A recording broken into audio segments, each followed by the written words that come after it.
Hello, and welcome to this new thing that I'm doing. My name is John Baring, if you didn't already know.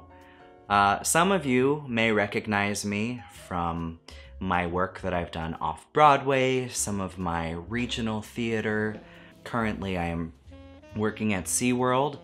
I've also sung in weddings that you may have attended. I have performed in various karaoke bars that perhaps you may have seen me in. My work is rather extensive, and I've done some background work, modeling, obviously, but that's neither here nor there. The reason why we are here is because I want to share with you my journey, and I want to take you through everything that I have to go through in order to be, I don't want to say it, but you don't just wake up a star. Many people think that becoming an overnight sensation or success literally happens overnight, but that's just not the case. Oftentimes it's months, years, even decades. Sometimes from the moment you're born, you are working to be the star that you will become. But it just doesn't happen overnight, folks. And if it does, then fuck you. I'm just kidding. Not fuck you. Or maybe. I don't know. Depends on if you're an asshole or not. Figuratively. Not literally, because we're not getting into my sexuality right now, and that's not what this is about. Anyway, I want to take you on my journey of becoming an overnight success, because as you will be able to tell, things don't just happen overnight. It takes a lot of hard work, a lot of preparation. There will be blood, there will be sweat, there will be tears, there will be joy, and that is what you really have to concentrate on when you're doing this kind of work. You have to find the joy in the process. And so I am going to take you along on my own personal journey of self-discovery, others' discovery of myself, and what I feel is my divine right as a star that no one knows about yet. But lucky you, you get a first insider look on what it's going to take for me to get there. I'm John Baring, and one day my name will be in lights. Mark my words. Forever. Amen. I suppose that we should start from the very beginning. A wise woman once said that that's a very good place to start. I realized at a very young age, people began to take an interest in me as a person.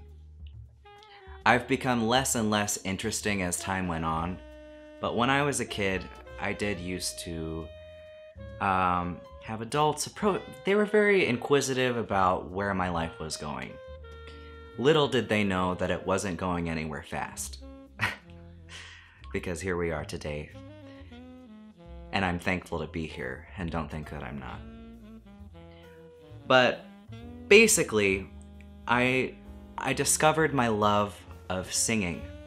So I ended up going to an arts high school, but before I went to the arts high school, I went to a regular high school in San Antonio, Texas.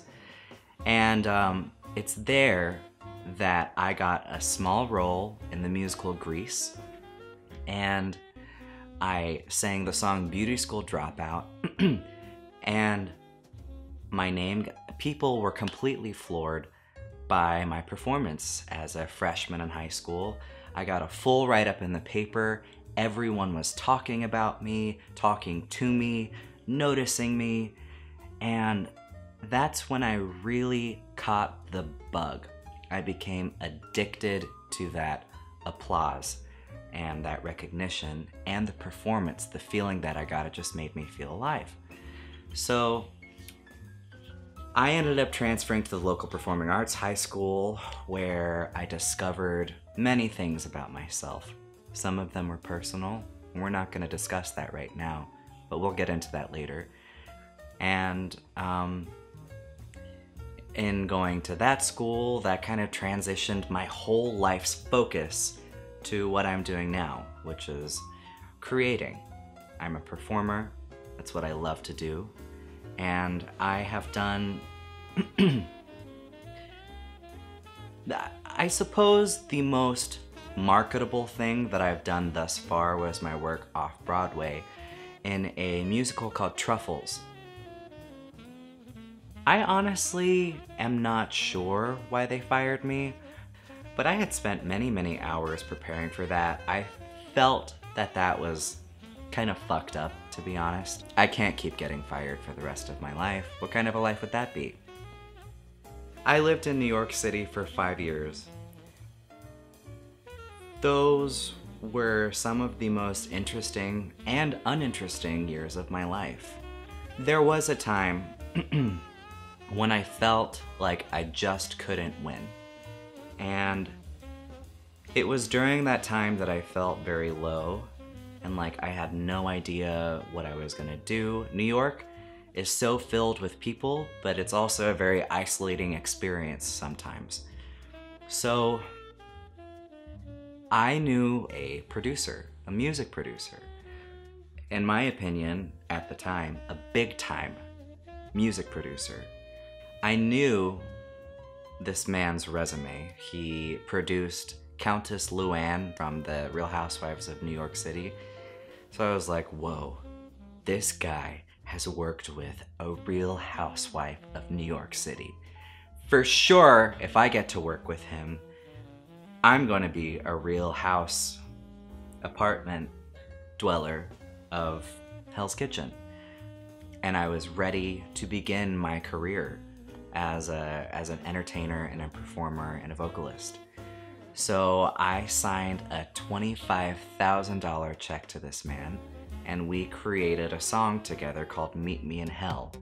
Because at the time, I lived in a neighborhood of New York City called Hell's Kitchen, and I felt like everywhere I went, I was running into people I knew. And I'd be like, oh, hell, sometimes it would be humiliating. I would be in pajamas at 5 o'clock in the afternoon just trying to get, you know, a cup of coffee. I don't know, but anywhere I went, I would always run into people I know. So I felt Hell's Kitchen famous. So the song that we created was Meet Me in Hell, Hell's Kitchen, because I'm HK famous, Hell's Kitchen famous. That song was supposed to put me on the map, and in some ways it did. Comedically speaking, because most people consider that song to be a joke, myself included. I cringe every time that music video plays. Here's the link, watch it right now. Don't, please, but I could use the views. I'm pretty sure it only has 2,000 views. 4 years later, 3 or 4 years later. So that was a very interesting experience because I put everything that I had monetarily into a particular project that didn't pan out at all. The greatest thing that came from that was that I got to record in the recording studio that Rihanna has recorded in, Whitney Houston has recorded in. I'm pretty sure Tupac died in that recording studio in the elevator that I took. And then following that, I got to perform that song in the Gay Pride Parade with Countess Luann as she was debuting her new music. The Countess Luann and I drank so much rosé, and that float that we were on was thumping so hard. And what they don't tell you before you're getting on a float in a parade is that there are no bathroom breaks and there are no toilets on the actual float itself. The last 2 hours of me being on that float, I literally had to hold my urethra shut with 2 fingers as the music is vibrating, the float is bouncing up and down, my bladder is completely filled with rosé, and I got off that float as soon as I could. I ran to the nearest Soul Cycle in Chelsea, and there were no bathrooms that I could find, so I peed in a mop bucket. and I never looked back. And I've never been to a SoulCycle since, or before, and probably never will. Basically, that entire experience was a bust. Here I was, out of an inheritance, spent it all for what? To pee in a mop bucket at a SoulCycle in Chelsea. And it's then that I realized this is not the way to go about things. Because I should have a bathroom at my disposal for that kind of money. So here's where I am now. I am in San Antonio, Texas. Love San Antonio. Probably the best city in the world. Sadly, my greatest inspiration, my grandmother, passed away and has left me a lovely house for me to live in and establish some sort of established roots somewhere. And I'm very thankful for that opportunity. I have done various work in community theater since I've been back. It's been very rewarding. I met the love of my life. He was the violinist whilst I was performing in community theater. And I have to say I've never been happier than I am right now. However, we want to keep moving forward with this performance thing that it will never die in me, ever. And so I know that there's a way for me to get in through the back door in a non-sexual manner and have some success that doesn't require me to live in the biggest shithole in the world, New York City. New York City is fucking disgusting, by the way. And I know that's probably an unpopular opinion, but to any of you who are living there and you're joking yourselves and other people by saying you love it, there's just no way, unless you're from there and you know nothing else. But New York is a dump.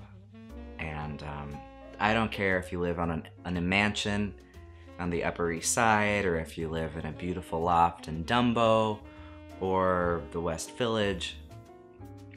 You are gonna come across a homeless person pulling down their pants and panties at Port Authority and slapping on a pad on their vagina at 3 p.m. on a Tuesday afternoon. If you can really look at that skyline and tell me it's beautiful, I'd really like for you to back that up with some reasons why. Other than like, wow, mankind has really come so far, but it's not beautiful. It's a concrete jungle. I would much rather live in a place where there is actual nature. And Central Park is bastard nature. And I should know, I am a bastard. And we'll get into that later, probably. Actually, a bastard is someone...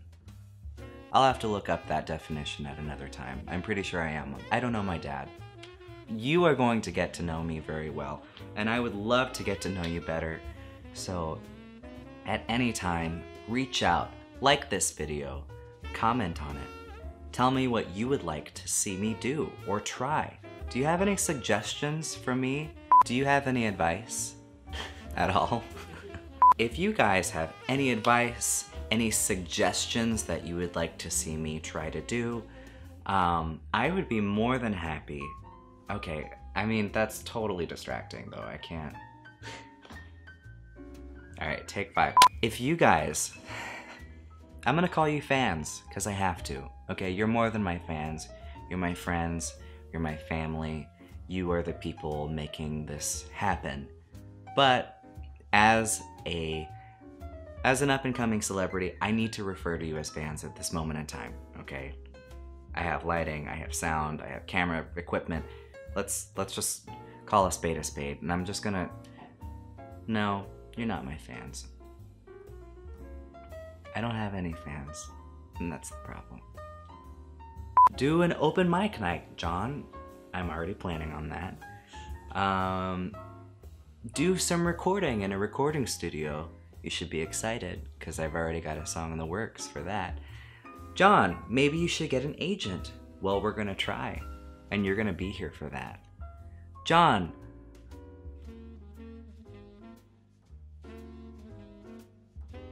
John?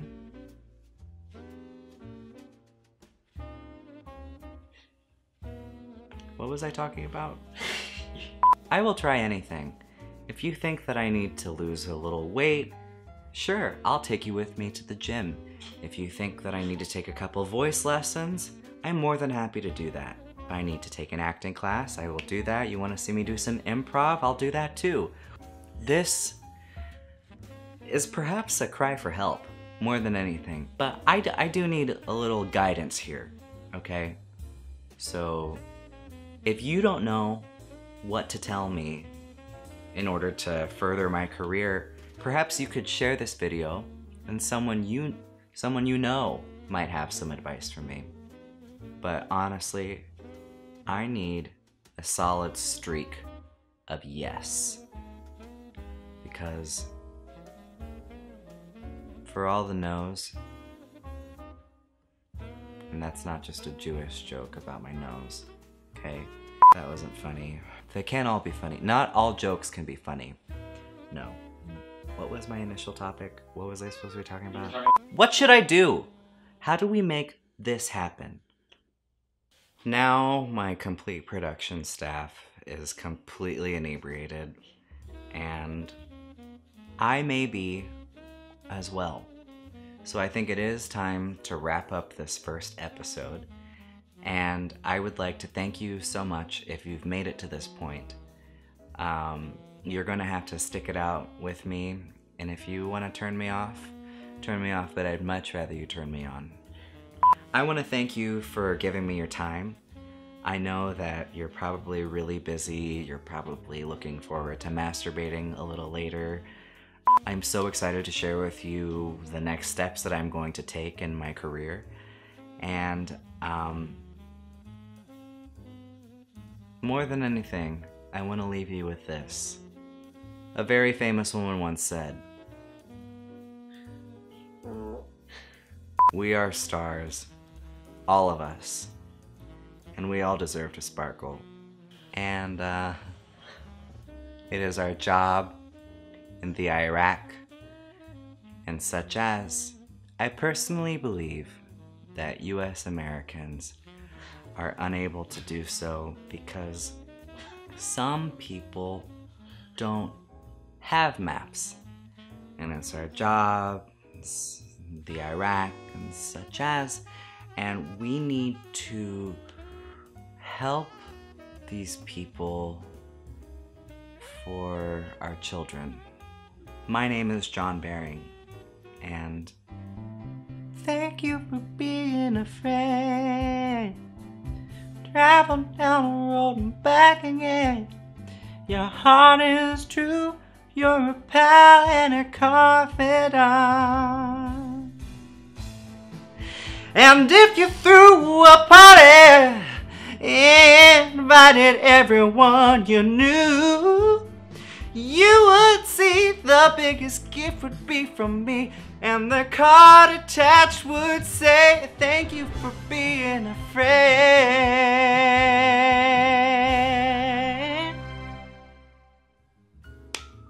Thank you so much. I'll see you next time.